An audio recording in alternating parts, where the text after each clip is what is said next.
Quem me acompanha há algum tempo já sabe que se tem um clichê da crítica de cinema que eu não aguento mais, é o de dizer que tal filme é uma carta de amor a alguma coisa. Eu até listei isso no meu vídeo recente de frases sobre cinema que eu me recuso a usar. Dizer que o filme é uma carta de amor ao cinema, a alguma pessoa, a algum lugar. Eu sei que soa como um jeito poético de expressar a admiração da obra por algo, mas essa frase foi tão repetida à exaustão nos últimos anos que ela acabou se tornando um enorme lugar comum, de pouca inspiração. Mas foi pensando nisso que esses dias eu me peguei fazendo um exercício mental divertido. Qual seria o oposto da carta de amor cinematográfica? Quais filmes poderiam ser vistos como cartas de ódio a alguma coisa? Chega de cinema declarando as suas paixões, eu quero ver a treta, o ranço, a desavença em forma de filme. Eu achei essa uma brincadeira curiosa e ela acabou me levando a histórias e a exemplos que demonstram como, às vezes, pode ser estimulante pegar certos clichês da crítica e virá-los ao avesso. Por exemplo, muitos filmes são descritos como cartas de amor ao cinema. Aqueles que demonstram como a arte dos filmes pode ser apaixonante e inspiradora. Mas será que existem filmes que podem ser vistos como uma carta de ódio ao cinema? Eu já digo de cara que eu acho muito difícil. Afinal, se você odeia a arte do cinema, pra que se dar ao trabalho de fazer um filme? Agora, tem uma categoria próxima que aí sim tem vários exemplos. Filmes que são cartas de ódio a Hollywood. Afinal, a maior potência industrial do cinema é isso, uma indústria. E disso nascem milhares de conflitos, práticas e problemas que frustram profissionais que trabalham ali há décadas. E uma das melhores cartas de ódio a Hollywood é um dos meus filmes favoritos da vida, Crepúsculo dos Deuses, de Billy Wilder. Aqui conhecemos Joe, um roteirista frustrado que não está emplacando trabalhos novos na indústria. Até que um dia ele conhece a Norma, uma estrela esquecida da era do cinema mudo. E ela propõe que os dois se juntem para escrever um filme que faça a Norma voltar aos holofotes com o cinema sonoro. Só que daí nasce uma relação extremamente perigosa. E por meio desses personagens, o roteirista e diretor Billy Wilder expressou várias das suas maiores frustrações com o sistema de estúdios. O Joe fala várias vezes sobre como executivos pensam muito mais em lucro do que na qualidade de um roteiro, e sobre como roteiristas são profissionais desvalorizados. Já a trajetória de Norma é um reflexo sobre como Hollywood se aproveita das suas estrelas femininas para depois descartá-las por completo quando elas envelhecem, fazendo com que muitas dessas artistas sintam que não são boas o suficiente e passem o resto dos dias buscando desesperadamente a beleza e a juventude eternas para não deixarem de serem famosas. E tudo isso vai levar a consequências cada vez mais assustadoras, fazendo com que, no fim, Hollywood seja o grande vilão da história, condenando seus profissionais e matando a expressão artística genuína. Somente 2 anos depois estreou Assim Estava Escrito, de Vicente Minnelli, um retrato perturbador sobre como produtores de Hollywood podem ser figuras inescrupulosas. Aqui acompanhamos os relatos de uma atriz, de um diretor e de um roteirista, com todos falando sobre como as vidas deles foram afetadas pelo produtor Jonathan Shields, com tantos traumas e problemas causados por esse figurão que nenhum dos 3 deseja trabalhar com ele novamente. É um retrato de bastidores que surpreende para a época e que traz uma visão amarga sobre como, para muitos dos profissionais de Hollywood, o sucesso nessa indústria parece somente ser possível caso eles estejam dispostos a se submeter a condições de trabalho horrendas e a humilhações constantes. Com certeza não é uma visão muito bonita sobre o suposto Éden da criação cinematográfica. E com o passar dos anos, mais e mais cineastas trouxeram os seus filmes para denunciar o lado podre de Hollywood.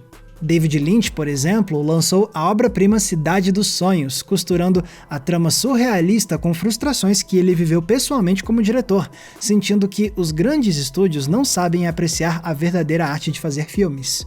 É o que vemos nas trajetórias de Adam e de Diane. Mas acima disso tem o fato de que Cidade dos Sonhos é, em si, a antítese do típico filme comercial hollywoodiano.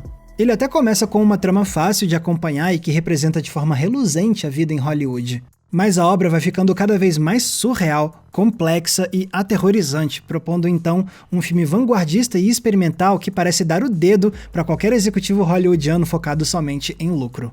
Agora, se a gente pular para o recente ano de 2022, vemos a estreia de 2 títulos que seguiram essa tradição. Um deles é Babilônia, do Damien Chazelle, que quer enaltecer a arte dos filmes, mas também quer denunciar como a Hollywood clássica era um ambiente tóxico, perigoso e capaz de despedaçar a alma até mesmo dos seus maiores queridinhos. E o outro exemplo notável do mesmo ano é Não, Não Olhe, do Jordan Peele. Num primeiro momento, essa parece ser somente uma história de horror sobre eventos inexplicáveis num rancho. Mas quando a gente presta atenção nas trajetórias dos personagens e nas alegorias que o Peele elabora, percebemos aqui uma perspectiva única, que critica como Hollywood explorou e marginalizou artistas e profissionais que não fossem brancos, criando traumas geracionais para essas pessoas e lucrando em cima desses horrores. É uma perspectiva racial importantíssima e que expande magistralmente o legado dos filmes que são cartas de ódio a Hollywood.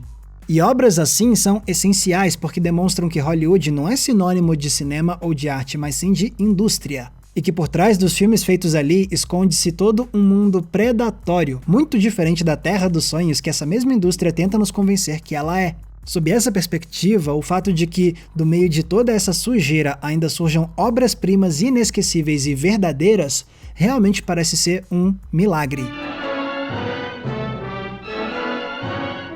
Mas agora, e as paródias, hein?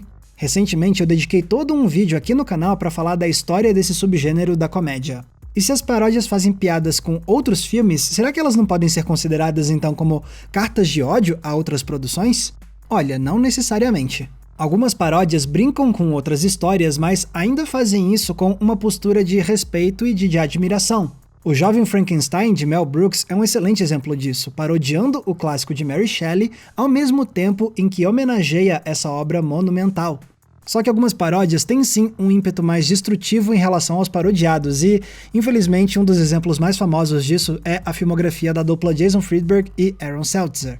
Essas comédias queriam ridicularizar ao máximo várias das produções mais populares da época. E não tem nada de errado nessa ideia por si só. O problema foi com a execução da ideia nessas paródias, porque as piadas eram tão ruins e as cenas tão vergonhosas que o resultado final se tornava um ataque que não dava gosto nenhum de ver. São paródias tão, mas tão terríveis que elas conseguem o impossível: nos fazer acreditar por um segundo que certos filmes são sim cartas de ódio à arte do cinema. Outra categoria que me veio à mente nesse exercício foi a dos documentários de denúncia. Por serem obras que apontam o dedo para diversos problemas no mundo, será que elas não poderiam ser consideradas como cartas de ódio?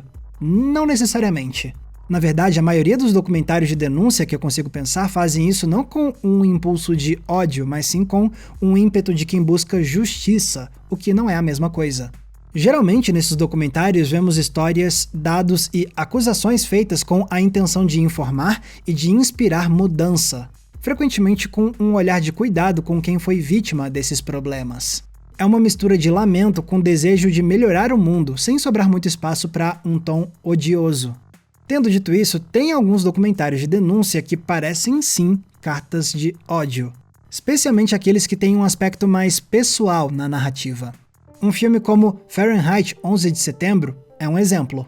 Nele, o diretor Michael Moore se faz muito presente em câmera, porque ele quer evidenciar que essa é a perspectiva particular que ele tem sobre como o governo Bush foi vergonhoso, apontando essa administração como a raiz dos maiores problemas que assolaram os Estados Unidos no início dos anos 2000.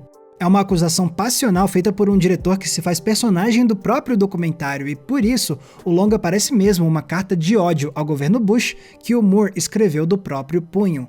De forma similar, eu penso no recente All the Beauty and the Bloodshed. Nesse documentário, a artista e ativista Nan Goldin relata não só a vida dela, mas também os esforços que ela fez para denunciar como a família Sackler, dona de um império farmacêutico, criou uma crise de opioide nos Estados Unidos, do qual a própria Goldin quase foi uma vítima fatal. É uma denúncia feita com intimismo e fúria, e todos os esforços da Goldin nessa campanha fazem o documentário parecer uma missiva escrita na base da raiva em busca de reparação. Exemplos como esses são valiosos porque eles quebram a ilusão que muitos têm sobre os documentários, como se esses filmes, por não serem ficção, fossem 100% objetivos e imparciais sobre a realidade que eles retratam.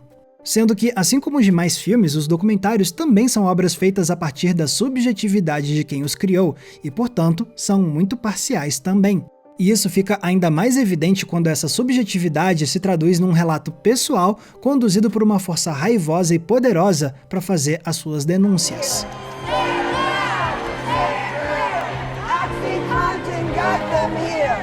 Agora eu sei que vocês gostam de treta. Então eu preciso falar de mais uma categoria fascinante. A dos filmes que são praticamente ataques pessoais a indivíduos da vida real. Sabe como no mundo do rap existe a tradição da diss track? Essas são faixas que rappers lançam para atacar diretamente outro rapper, e disso surgiram algumas das maiores rivalidades dessa cultura.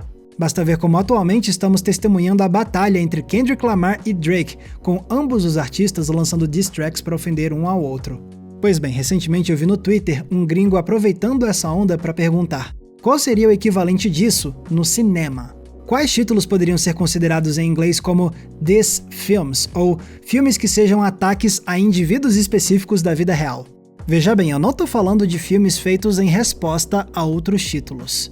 Eu já fiz vídeos aqui no canal para falar de alguns desses casos, como Solaris, que o Andrei Tarkovsky fez em resposta aos filmes de ficção científica da época, em especial 2001, Uma Odisseia no Espaço, do Stanley Kubrick. Ou então o faroeste Onde Começa o Inferno, de Howard Hawks, que foi a resposta do cineasta após ele ficar indignado com Matar ou Morrer, de Fred Zinnemann.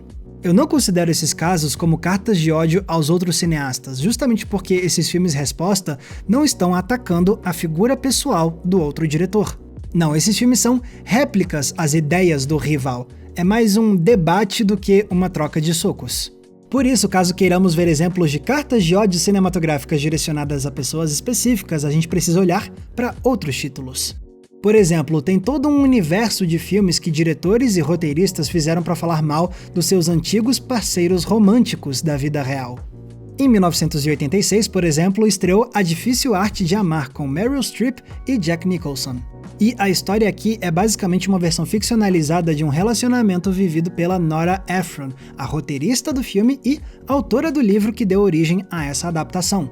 Na vida real, ela teve um casamento turbulento com o lendário jornalista Carl Bernstein, um dos repórteres que denunciou o caso de Watergate.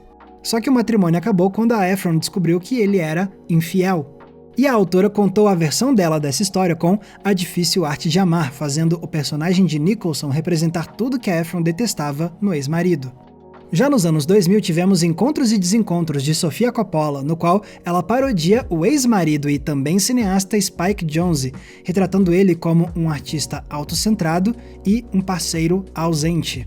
O Jonze, por sua vez, teria dado o troco anos depois com Ela, já que muitos especulam que a ex-esposa do protagonista seria uma versão da Sofia Coppola. É verdade que em cada um desses exemplos, o peso do ataque ao ex é diferente. Em Ela, a representação da ex-esposa é importante, mas o filme não gira necessariamente em torno disso. Em Encontros e Desencontros, o foco também acaba indo em outra direção, com a introdução do personagem do Bill Murray.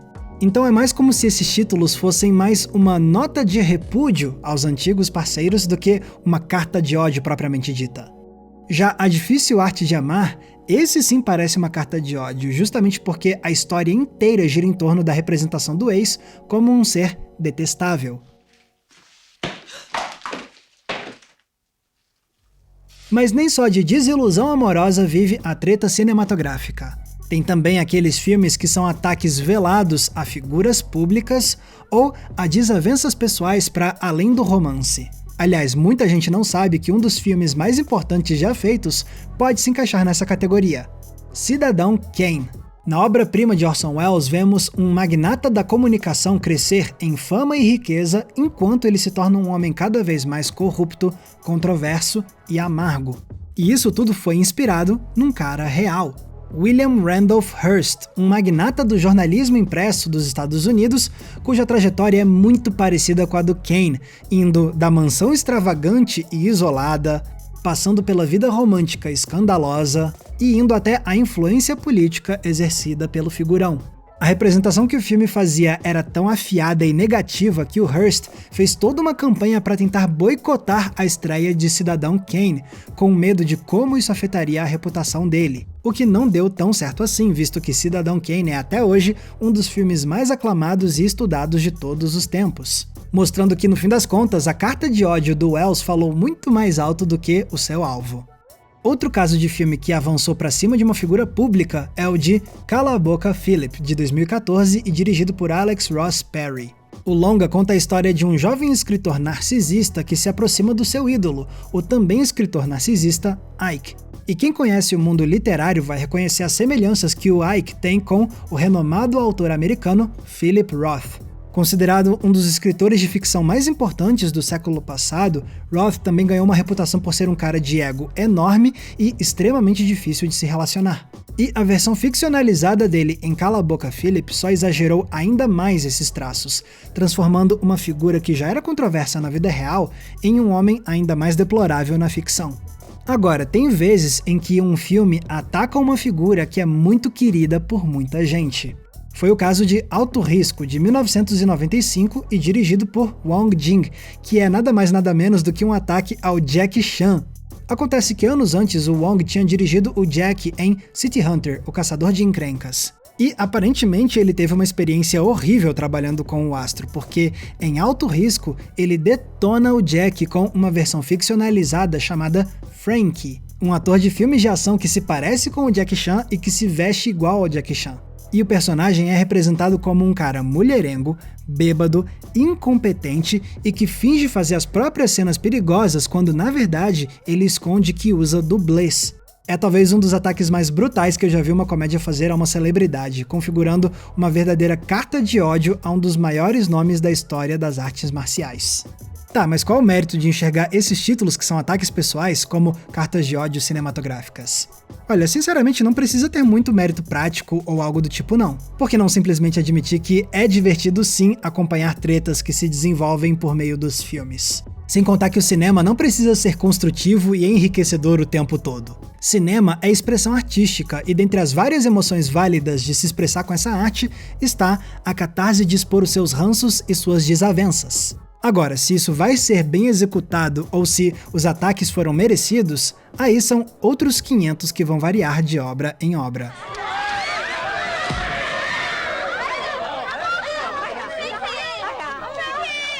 Pois bem, agora que eu delineei os diferentes tipos de filmes que são cartas de ódio, significa então que eu vou adotar essa expressão regularmente no meu glossário e usar isso nas minhas análises daqui pra frente? A resposta é não. Primeiro porque isso seria percorrer o mesmo caminho de repetição que fez a carta de amor cinematográfica ficar tão cansativa. E segundo que esse exercício de hoje é mais uma brincadeira do que qualquer outra coisa. O que não significa que esse jogo mental não tenha me ensinado nada. Ele me fez lembrar como o cinema pode trazer uma visão crítica sobre a própria criação, como os filmes podem dialogar entre si de formas nem sempre graciosas, como a raiva pode dar vida a denúncias importantes, ou como os filmes podem dar vazão ao eterno lado treteiro da humanidade. Só sei então que foi muito bom dessa vez dar uma pausa na carta de amor cinematográfica e passar um tempo explorando o outro lado da moeda. Por isso dá pra dizer que somente hoje, aqui no Entre Planos, o ódio venceu.